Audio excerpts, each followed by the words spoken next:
নির্বাচন হবে না, ও জায়গা ঘুষি চলবে না। আল্লাহু আকবার। ইয়াউমা লা ইয়ানফাউ মালু ওয়ালা বানুন, ইয়াউমা লা ইয়ানফাউ মালু ওয়ালা বানুন, ওই দিন মাল আর সন্তানের কোনো ফায়দা হবে না, ইল্লা মান আতাল্লাহা বিকলবিন সালিম। তুমি ফ্রেশ অন্তরে, পবিত্র অন্তরে, পবিত্র কলবে পাক্কা ঈমান নিয়ে যদি যাইতে পারো দোস্ত, জীবনের গুনাহ থেকে তওবা করে স্টার্টিং টাইম থেকে ঘুরাইয়া ফ্রেশ ঈমান আর আমল নিয়ে যদি যাইতে পারো, তাহলে তোমার জন্য রয়েছে জান্নাতিন, আল্লাহ জান্নাতিন তাজরি মিন তাহতিহাল আনহার খালিদিনা ফিহা আবাদা। এমন একটা জান্নাত তোমার দেওয়া হবে, তার মধ্যে 4টে নদী থাকবে। ধরে কয়টা? প্রত্যেকের জান্নাতে 4টে নদী। পদ্মা, মেঘনা, যমুনা, জলেশ্বরী। একটা হলো সারবাতান সায়াগান লিসারিবিন, কলিজা ঠান্ডা করার মতো শুধু শরবতেরই নদী হবে। ও জায়গা চিনি কিনে শরবত খাওয়া লাগবে না, রুয়াবজা কিনে নিয়ে যাওয়া লাগবে না, শরবতের নদী হবে। আসালাম মুসাফা, 2 নম্বরে মধুর নদী। আরে দুনিয়ার মধু খাইতে গেলে 4 কাটা লাগে। মধুর পোকের কামড়ে কি বলা হয়, ঠোঁট ফুলে টেমা হয়ে যায়, চোখ ডবল হয়ে যায়, নাক 3 তালা হয়ে যায় মধুর পোকের কামড়ের কারণে। এই দুনিয়ার মধু খাইতে পোকের কামড় খাওয়া লাগে, জান্নাতের মধু খাইতে পোকের কামড় খাওয়া লাগবে না। জান্নাতের নদী হবে মধুর নদী, বলি সুবহানাল্লাহ। 3 নম্বরে মা আনতহুরা, পবিত্র পরিচ্ছন্ন আর্সেনিক আয়রন লবণ মুক্ত পানির নদী হবে। একজনের নদীতে আর একজনের যা লাগবে না, প্রত্যেকের নদীর 2 পাশে ঘাসলা বান্ধা থাকবে। আল্লাহু আকবার। 4 নম্বরে হবে লাবানান খালেসা, জান্নাতের দুধ খাইতে গায়ের ঘাস কাটা লাগবে না, কলই কাটা লাগবে না, ভুসি কিনা লাগবে না, গোল সাফ করে গোবর ফেলানো লাগবে না, কোনো ঝামেলা করা লাগবে না। আরে দুধলি দেখে দুধলি দেখে দুধ দোয়ানো লাগবে না, যা দুধের শুধু নদী হবে। পরান করে একমত খাবেন আর একমত যে গোসল করবেন, কোনো বাধা নাই। এইরকম জান্নাত। এরপরে বলা হয় ওয়ালাকুম ফিহা মা তাশতাকি আনফুসুকুম ওয়ালাকুম ফিহা মা তাদউন। সব সুসংবাদ। হুজুর বলেন, আল্লাহ বলেন, বলে দেন উম্মতকে, বলে দেন তুমি যদি একটু দুনিয়ায় কিছুক্ষণ কষ্ট করে আসতে পারো, জবানটারে কন্ট্রোল করে আসতে পারো, লজ্জাস্থানে কন্ট্রোল করে আসতে পারো, কপালটারে হেফাজত করে আসতে পারো, কপালটা আল্লাহর সামনে ছাড়া কাহারও সামনে নত হবে না। এই জিহ্বা দিয়ে হারাম কিছু বর্তন করবে না, জিহ্বা দিয়ে অকথ্য ভাষা ব্যবহার করবে না, জিহ্বাতে গীবত শিকায়ত মিথ্যে কথা গালাগালি কাজাকাজি করবে না, জিহ্বায় হারাম কিছু দিবা না, জিহ্বাটারে পবিত্র রাখবা।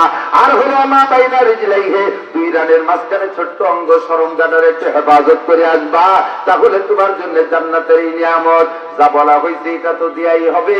আর একটু শুনে নাও, ওয়ালাকুম ফিহা মা তাশতাহি আনফুসুকুম ওয়ালাকুম ফিহা মা তাদউন। মনে যা কল্পনা করবা তাও পাবা, মুখে যা বলবা তাও পাবা। একজন কয়, হুজুর আমি তো দুনিয়ায় থাকতে খুব হুক্কা খাতাম। হুক্কা হুক্কা আগে হুক্কা খাতাম, মনে আছে? বলে এই রানি গেলে বলে বান্ধব হুক্কা চলবে না।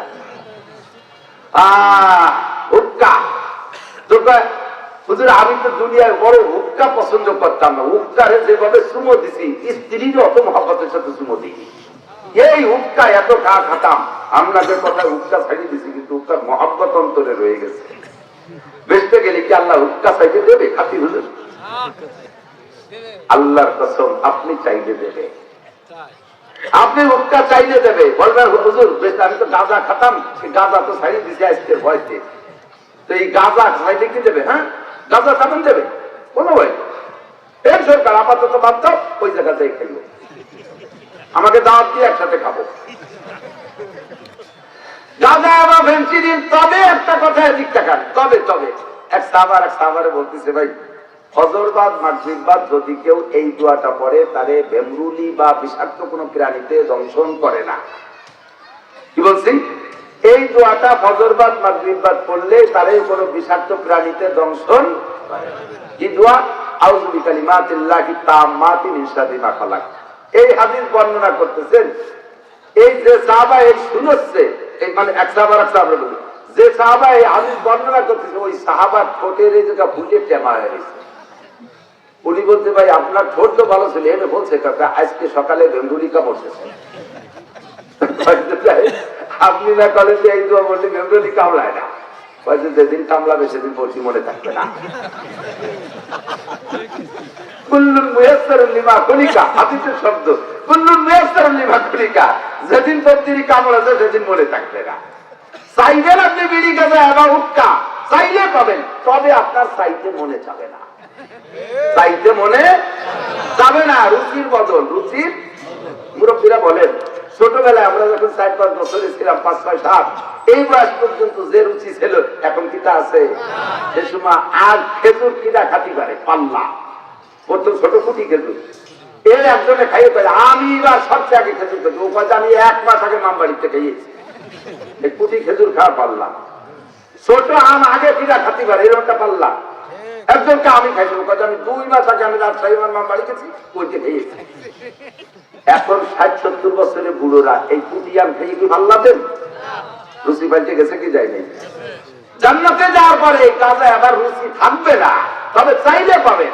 এরপর আল্লাহকে তুমি চেয়ে নাও, কোনটা কোনটা ভালো লাগে চাও, কি চাবেন, চেনেন কি আর কি চাবেন। একজন লোক জীবনে কোনদিন ঢাকা যায়নি, এই পিঁয়াজ রসুন ঢাকায় বেড়ায়, সালতা নগরকান্দা শখের ভর্তি যায়, বেশি বেশি একটু বাজারে যায়, নগরকান্দা যায়, পিঁয়াজ টেজ দিয়েছে কি দিয়ে লাগবে, ওই আলগা হোটেলে দিবে রুটি একটু ডাল দিয়ে কিনে খাইয়েছে। এই লোকের একজনের পাম্প করতে চলছে।